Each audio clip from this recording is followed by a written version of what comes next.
మీలో ఎవరైనా పావ్లోవ్ అనే వ్యక్తి కుక్కల మీద చేసిన ఎక్స్పెరిమెంట్ విన్నారా? 1890లో పావ్లోవ్ అనే వ్యక్తి కుక్కకి ప్రతిసారి ఫుడ్ పెట్టడానికి ముందు 1 గంట కొట్టేవాడు. కొన్ని రోజుల తర్వాత గంట కొట్టిన ప్రతిసారి కుక్కకి తెలియకుండానే ఆకలి వేయడం మొదలెట్టింది. మన మనుషుల ప్రపంచంలో కూడా ఆ ఎక్స్పెరిమెంట్ జరుగుతుంది. ఆ ఎక్స్పెరిమెంట్ పేరే గుడ్ బాయ్ సిండ్రోమ్. ఒక అబ్బాయి పుట్టిన సెకండ్ నుంచి వాడికి పాలతో పాటు విధేయతను కూడా పెట్టి పెంచేస్తుంది ప్రపంచం. వాడు చెప్పింది కరెక్ట్గా చేసేస్తే వాడికి వచ్చే రివార్డ్ ఏంటో తెలుసా? Good boy. ఉన్నాడో లేదో తెలియకుండా కళ్ళు మూసుకుని దేవుని మొక్కేసుకో, గుడ్ బాయ్. అర్థమైనా కాకపోయినా బట్టి పట్టి చదివేసి మార్కులు తెచ్చుకో, గుడ్ బాయ్. ప్రశ్నించకుండా కథల్ని కట్టుబాట్లని ఫాలో అయిపో, గుడ్ బాయ్. పాములు పట్టుకునే వాళ్ళు చిన్నప్పటి నుంచి చుక్కా చుక్కా విషం తాగి బాడీకి విషాన్ని అలవాటు చేసేటట్లు గుడ్ బాయ్ అన్న ప్రతిసారి చుక్కా చుక్కా డోపమిన్కి మైండ్ని అలవాటు చేసేస్తున్నారు. అంతే, just like that you have created the most disciplined slave the world could ask for. చెప్పిన పనిని గుడ్డిగా చేసేసే ఒక బానిస తయారయ్యాడు. మేము కట్టే ట్యాక్సెస్తో మీరేం చేస్తున్నారు అని గవర్నమెంట్ని అడగలేక విధేయతతో ట్యాక్స్ కట్టేసి సైలెంట్గా ఉండే ఒక పర్ఫెక్ట్ సిటిజన్ బానిస. చుట్టూ ఉన్నవాళ్ళు చెప్తున్నారు కదా అని లోన్ తీసుకొని ఇల్లు కొనేసుకొని 30 ఏళ్ళు ఈఎంఐ సంఖ్యలలో నలిగిపోయే ఒక పర్ఫెక్ట్ ఉద్యోగి బానిస. కావాలో వద్దో తెలియకుండానే తల్లిదండ్రులు చెప్తున్నారు కదా అని పెళ్లి చేసేసుకునే ఒక పర్ఫెక్ట్ కొడుకు బానిస. చూడగలిగే సామర్థ్యం ఉందో లేదో ఆలోచించకుండా పందుల్లాగా పిల్లల్ని కనేసే ఒక భర్త బానిస. ఎందుకంటే అల్టిమేట్లీ ఒక హ్యాపీ మ్యాన్లా ఉండడం కంటే ఒక గుడ్ బాయ్లా ఉండడం, ఒక పర్ఫెక్ట్ బానిసలా ఉండడం ఇంపార్టెంట్. జనాలకు అది ఇంపార్టెంట్ అయిపోయింది. ఈ మాయలో పడి వాడి లైఫ్ బ్రతకడం మానేశాడు. పక్క వాళ్ళు రాసిన కథలో పాత్ర పోషిస్తూ బతికేస్తున్నాడు. ఒక విధేయత కలిగిన బాధ్యతాయుతమైన పౌరుడి పాత్ర. లోపల ఎంత బాధపడుతున్నా బయటికి నవ్వుతూ లైఫ్ అంటే కాంప్రమైజ్ అయినేమో అని బతికేస్తున్న ఒక గుడ్ బాయ్ పాత్ర. వాడి లైఫ్, వాడి జాబు వాడే చూసేసుకుంటున్నాను అనే భ్రమలో బ్రతుకుతున్నాడు. కానీ నిజానికి వాడు చేసే జాబ్ ఏంటో తెలుసా? బ్యాడ్జెస్ని కలెక్ట్ చేసుకుంటూ బ్రతికేయడం. Good boyfriend batch, good husband batch, good citizen batch, ఇలాంటి బ్యాచెస్ని కలెక్ట్ చేసుకుంటూ బ్రతికేయడమే వాడి జాబు. తలుచుకుంటే చాలా కామెడీగా ఉంటుంది. మనం ఒక మగాడికి అన్నీ నేర్పిస్తాం. కోడింగ్ ఎలా చేయాలి, బైక్ ఎలా డ్రైవ్ చేయాలి, ఎగ్జామ్స్ ఎలా క్లియర్ చేయాలి అనుకుంటూ ప్రతిదీ నేర్పించేస్తాం. కానీ వాడిని అర్థం చేసుకోవడం మాత్రం ఎవ్వరూ నేర్పించం. నిజంగా వాడికంటూ ఏం కావాలి, ఏం ఇష్టం, ఏం ఎంజాయ్ చేస్తాడు, ఇలాంటివి వాడికి కూడా తెలియదు. ప్రతి ఒక్కరికి వాడి కొడుకులో డిసిప్లిన్ కావాలి అని ఉంటుంది, కానీ అవేర్నెస్ మాత్రం వద్దు. ఇంతలా చెప్తున్నాడు అంటే వీడు ఖచ్చితంగా గుడ్ బాయ్ అయి ఉండడు అనిపిస్తుంది కదా? అంత సీన్ లేదు. సొసైటీ అంత ఈజీగా ఎవ్వడిని వదలదు. ఎవ్వడి తాట అడిగి తీర్చేస్తుంది.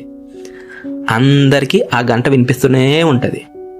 ఒకప్పుడు నేను ఆ గంటకి అలవాటు పడిన కుక్కనే. పొద్దున్నే 3:30 లేచిపోయేవాడిని. దాన్ని బ్రహ్మ ముహూర్తం అంటారంట. ఈ కొత్తగా వచ్చిన సైంటిస్టులకి తెలియదు కరెక్ట్గా నిద్రపోవడం కంటే ఆ టైంకి లెగడం చాలా కరెక్టు అని. నోరు తిరగని బుర్రకు అర్థం కాని శ్లోకాలను చదివేసేవాడిని. ఎందుకంటే నేను గుడ్ బాయ్ని కదా. మా అమ్మ నాన్న నన్ను చూసి మురిసిపోయేవారు, మా అబ్బాయి ఎంత గుడ్ బాయో అని. ఇంకా గంటల ప్రవచనాలు, పెద్దలు చెప్పే మాటలు వినడాలు. అసలు ఎవడైనా పెద్దలు ఏది చెప్పినా కరెక్టే అంటారో ముందు వాడిని చెప్పు తీసుకొట్టాలి. వయసు పెరిగితే బుద్ధి ఎలా పెరుగుతుందిరా తింగరత వల్లరా. ఒక బుర్ర తక్కువ వెధవ పెద్దవాడు అయితే బుర్ర తక్కువ వాడే కదా, మీకంటే వాళ్ళకి ఎక్కువ తెలుసు అని ఎలా అనుకుంటున్నారు? బయట ప్రపంచం రోజుకు ఒక అప్డేట్ వెర్షన్ రిలీజ్ చేస్తుంది, దాంతోపాటు మీరు అప్డేట్ అవ్వాలి. ఆ పెద్దోళ్ళు ఎప్పుడో అప్డేట్ అవ్వడం మానేశారు.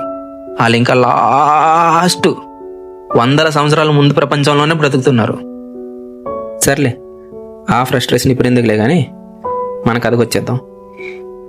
ఈ పొద్దున్న లెగడాలు, మంత్రాలు చదవడాలు, దేవుడికి పూజించడాలు ఇవన్నిటితో పాటు మళ్ళీ క్లాసెస్కి వెళ్ళాలి. అక్కడ ఎనర్జీ ఉండదు, అయినా కష్టపడి వినాలి, మళ్ళీ బట్టి పట్టాలి, మార్కులు తెచ్చుకోవాలి, చదవాలి. ఇవన్నీ ఎందుకు చేస్తున్నానో, చేయడం వల్ల ఏం వస్తుందో తెలియక చేస్తున్న నేను ఆలోచించడం మొదలెట్టాను. అప్పుడు ఒకటి అర్థమైంది, నిజంగా ఇవన్నీ నా సంతోషం కోసం చేయడం లేదు అని.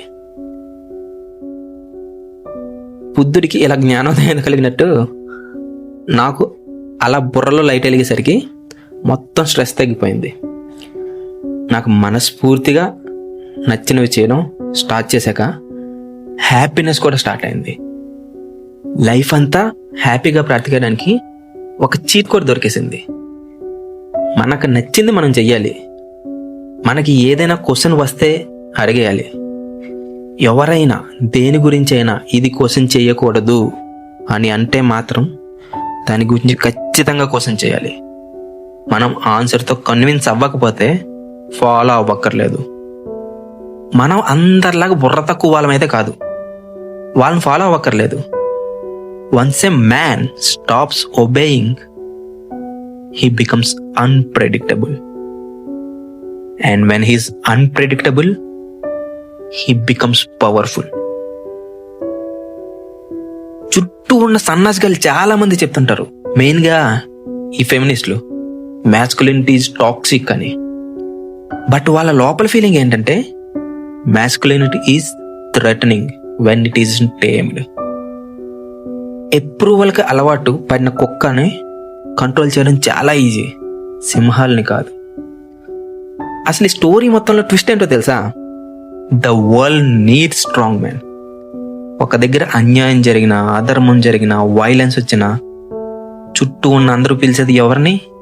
The strong man, the masculine man.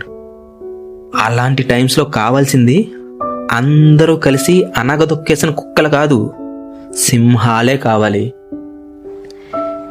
చరిత్ర పుటల్ని తిరిగి చూడండి.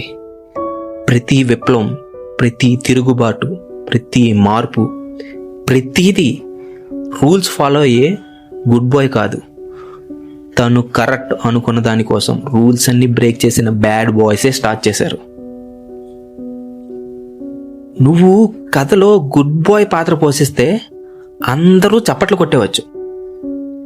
ఒక్కసారి ఆ పాత్ర వదిలేసి చూడు, నువ్వు ఒక కొత్త కథనే రాయొచ్చు. ఇప్పుడు ఇంకా నేను చెప్పిన సోదంతా విన్న తర్వాత మీలో చాలా మందికి ఎక్కడో కాలు ఉంటుంది, కొంతమందికి మనోభావాలు దెబ్బతిని ఉండొచ్చు, నన్ను బాగా తిట్టాలని కూడా అనిపించవచ్చు. కానీ మీరు తిట్టకూడదు. ఎందుకో తెలుసుగా? Because you are good boys.